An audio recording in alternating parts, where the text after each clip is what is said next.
里面好像没人。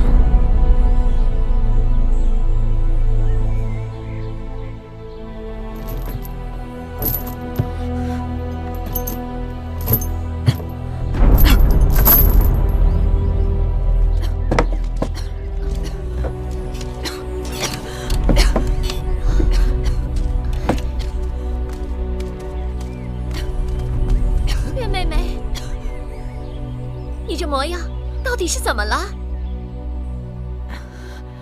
这些日子我浑身疼痛，四肢无力。你是不是病了？可有御医前来诊断？眼下我被禁闭在此，有人巴不得我能够快快死掉，哪里还肯派御医给我？我这症状起得古怪，像是受了毒物之害。是何人要害你？我去禀报大王。他位高权重，无人可奈何得了他。再说，他想害我，定是早谋划的滴水不漏。这怎么办？月妹妹，我要怎样才能帮你？你看到那些灌木吗？开着白色的小花。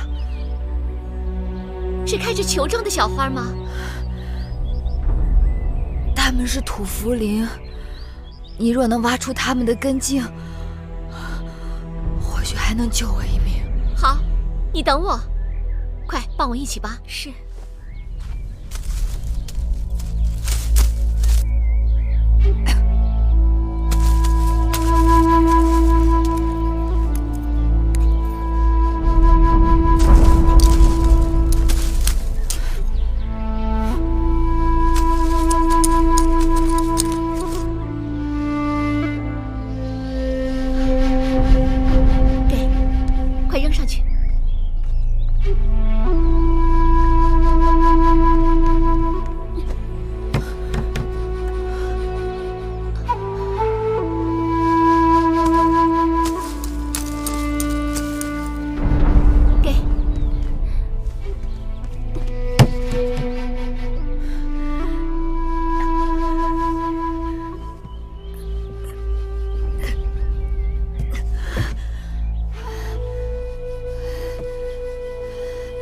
谢谢。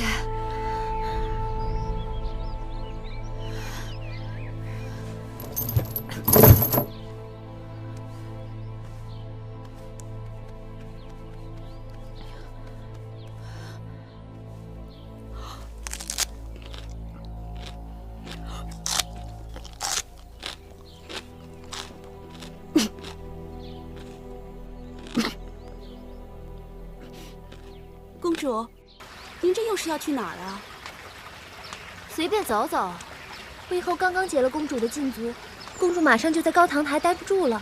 前日去了云梦台，昨日又去了荣华台，这2日已经把宫里大大小小的宫殿都转遍了。公主，你到底在找什么？实话告诉你们吧，我在找芈月妹妹。你们知道她被关在哪儿了吗？好吧，你们不告诉我，我就带着你们日日找，直到找到为止。公主，公主，你这样找又有什么用呢？要是人不在宫里，即使踏破铁鞋也是找不到的。你说人不在宫里？我瞎说的。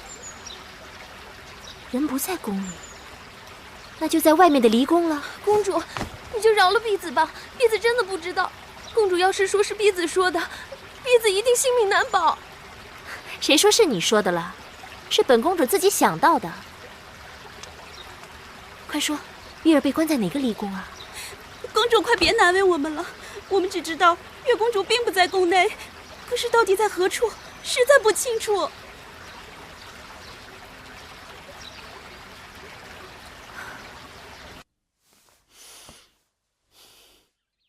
因儿就是懂事，难为你知道我睡不安稳，送来这香枕。母后的安康，婴儿心之所系。听说九节菖蒲、画师开胃，醒神益智；合欢花安五脏，月颜色，菊花散风清热，平肝明目，它们都有安神促睡眠之功效。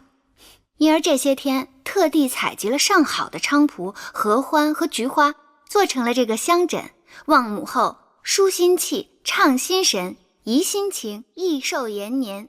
瞧瞧，婴儿比嫡亲的女儿还懂得孝敬我。母后待婴儿恩重秋山。玳瑁，把这香枕给我收好，今晚我就用。是。那日幸亏你告诉我，才及时阻止舒儿误入歧途，我该给你赏赐。舒妹妹是母后的心头肉，婴儿只是做了该做的事情。母后明察善断，蛊惑舒妹妹的芈月才是此事的罪魁祸首，绝不能轻易放过她。老天有眼，这2日侍女禀报说那芈月日渐憔悴，似乎得了重病。我传了旨，生死有命，就不用看了。别看她还有一口气，只怕此刻也生不如死。这的确是报应，她若真的死了，一了百了。因儿，我一直想为你成全一门好姻缘。楚国人才济济，论英俊善辩，当属唐乐；论风流潇洒，该是宋玉。你何苦一定要嫁给黄歇呢？婴儿眼中只有黄歇，当世俊杰，无人能比得上他。可你应当知道，黄歇对芈月痴心不改。公子歇并非不知好歹之人，那芈月朝不保夕，再由母后出面替婴儿做主，到头来黄公子定能分辨其中的是非曲直，权衡轻重。